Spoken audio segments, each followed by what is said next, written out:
ایک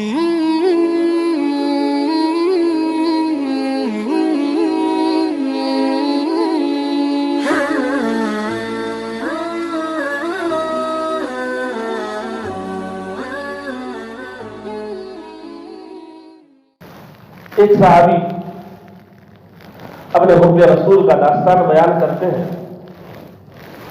فرماتے ہیں میں اپنے اہل و عیال کے ساتھ کبھی بیٹھا ہوتا تھا، پیغمبر علیہ الصلوۃ والسلام کا مجھے یاد آتا تو مجھے اتنی تکلیف ہوتی کہ میں اپنے گھر والوں کے ساتھ نہیں بیٹھ سکتا۔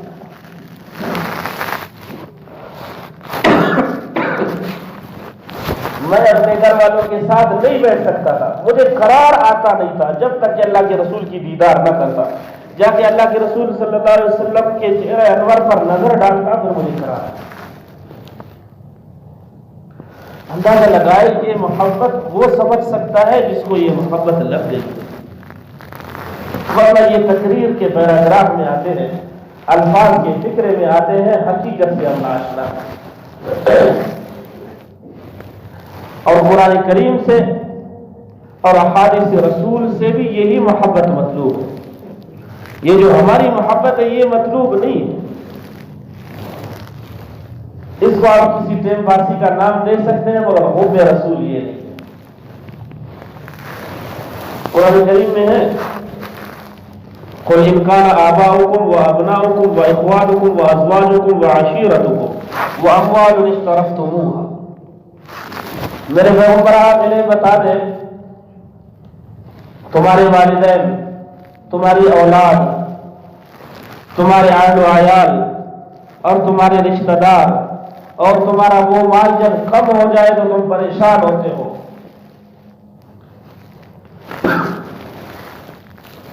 وہ مال جو کم ہو جائے تم پریشان ہوتے ہو، اگر ان کی محبت تمہیں اللہ اور اس کے رسول کی محبت سے رکاوٹ ہے تو یقین جانو کہ عذاب آ جائے گا، اور یقین جانو کہ ہمارا مال، ہماری اولاد کی محبت اگرچہ فطری ہے مگر حب رسول کے لیے رکاوٹ بھی ہے۔ ہم میں سے کتنے لوگ ہیں جو نماز کے لیے اپنی دکان کو بند نہیں کرتے؟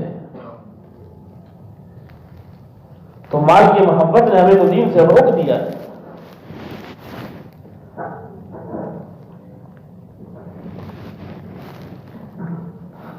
تو فرمایا انتظار کرو، فتربصوا، انتظار کرو کہ اللہ کے عذاب آ جائے گا۔ علماء نے فرمایا ہے کہ اس کا یہ مقصد نہیں ہے کہ اپنی اولاد سے محبت نہ کرو، مال مت کماؤ، رشتہ داریاں توڑ دو، نہیں، وہ سب کرنے کے باوجود رسول اللہ سے محبت رکھو اور اس کی سنتوں پر عمل کرو۔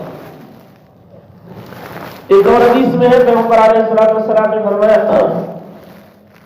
لا يؤمن احدكم حتى يكون هواه تبعا لما جئت به۔ تم میں سے کسی ایک کا ایمان اس وقت تک مکمل نہیں ہے جب تک کہ اس کی خواہشات دین کے تابع نہ ہو۔ اب ہم نے دین کو خواہشات کا تابع بنا دیا ہے، اب اسی کو دین سمجھتے ہیں جو ہمارے مزاج کے مطابق ہے، اور جو ہمارے مزاج کے مطابق نہیں ہے تو وہ دین بھی نہیں ہے۔ ایک اور حدیث میں ہے لا يؤمن احدكم حتى اكون احب اليه من والده وولده والناس اجمعين۔ تم میں سے کوئی ہو ایک اس وقت تک مسلمان نہیں ہو سکتا ہے کامل جب تک کہ اس کے والد سے اور اس کی اولاد سے اور تمام دنیا سے بڑھ کر میری محبت اس کے دل میں نہ ہو، اس وقت تک اس کا ایمان کامل نہیں ہے۔ ایسے احادیث ہم سنیں گے نا پھر ہمیں یہی خیال آتا ہے اس کا مطلب یہ ہے کہ اللہ کے رسول سے پھر محبت اتنا مشکل ہو گیا ہے کیا؟ ہم یہ نہیں کہتے ہیں کہ ہمیں محبت نہیں ہے، ہم کہتے ہیں کہ محبت کرنا مشکل ہو، کیونکہ ہمارے ہاں پانی تو الٹا بہتا ہے۔ حدیث کی کتابوں میں آتا ہے، حضرت زہرہ بن معبد رضی اللہ تعالیٰ عنہ فرماتے ہیں ایک دفعہ پیغمبر علیہ الصلوۃ والسلام نے حضرت فاروق اعظم رضی اللہ تعالیٰ عنہ کا ہاتھ لیا ہوا تھا،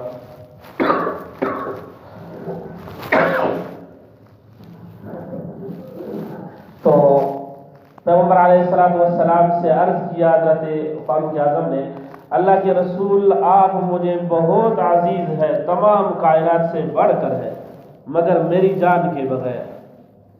یہ اس کا صدق ہے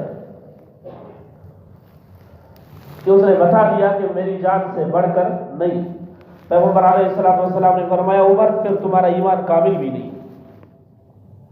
اب یہ کہنا تھا کہ حب رسول اتنا معجزن ہوا کہ اسی وقت ترقی کی ایمان میں۔ فرمایا اللہ کے رسول خدا کی قسم اب آپ کی محبت مجھے میری جان سے بھی بڑھ کر ہے۔ فرمایا الآن عمر، اب ایمان کامل ہو گیا، اب ایمان کامل ہو گیا، اس سے پہلے ایمان کامل نہیں تھا۔ اب صحابہ کرام کا ایمان کا معیار دیکھے اور ہمارے ایمان کا معیار دیکھے، کہیں ایسا نہ ہو کہ ہم عشق رسول میں کمی کی وجہ سے منافقت کی زندگی تو نہیں گزار رہے۔ سیدنا صدیق اکبر رضی اللہ تعالیٰ عنہ نے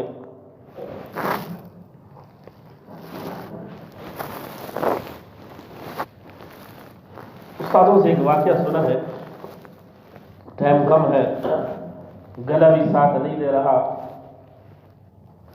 صرف ایک واقعہ میں بیان کرتا ہوں۔ استادوں سے میں نے سنا ہے کہ سیدنا صدیق اکبر رضی اللہ تعالیٰ عنہ پیغمبر علیہ السلام کے وفات حسرت آیات کے بعد جب سانس لیتے نا تو اس میں کباب کی بو آتی، کباب کی بو آتی۔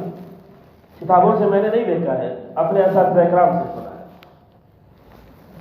تو کسی حکیم کے پاس، طبیب کے پاس اسے لے گیا، حکیم نے نبض چیک کیا، اس نے کہا کہ اس پر اتنا بڑا غم آیا ہے کہ اس کا جگر جل گیا، کباب ہو گیا۔ پھر صحابہ کرام داڑے مار مار کر رونے لگے۔ انہوں نے فرمایا کہ واقعتاً صدیق اکبر پر بوجھ تو تھا ہی، مگر یہ جو غم تھا یہ رسول اللہ کی فراق کا غم۔ اب یہ غم کوئی اس کا مثال کوئی پیش نہیں کر سکتا۔ علماء سے سنا ہے ایک صحابی رسول چل رہا ہے، جنگل میں جانور چرا رہا ہے، کسی نے آ کے بتا دیا تجھے پتا ہے اللہ کے رسول دنیا سے رخصت ہو گئے؟ اس نے کہا نہیں مجھے پتا نہیں ہے۔ کہا واقعی پتا نہیں ہے؟ کہاں پتا نہیں ہے؟ اس نے پکا کر دیا کہ واقعی اللہ کے رسول دنیا سے رخصت ہو گئے ہیں۔ تو اس نے اپنی یہ دونوں انگلیاں اپنے آنکھوں میں ڈال دیا اور آنکھیں نکال کے پھینک دی۔ کہا اب دنیا میں اللہ کے رسول نہیں ہے تو مجھے آنکھوں کی ضرورت ہی نہیں ہے۔ یہ آنکھیں اٹھا کر دیکھوں گا تو کس کو دیکھوں گا؟ جس کو دیکھنا تھا وہ ہے ہی نہیں۔ تاریخ میں ایسی مثالیں بہت سارے ہیں جو صحابہ کرام نے پیش کیے ہیں، مگر میں نے یہ بتا دیا کہ یہ ایک ہی دفعہ کائنات کے آسمان نے دیکھا ہے، ایک ہی جماعت سے دیکھا ہے، اس کے بعد کسی نے پیش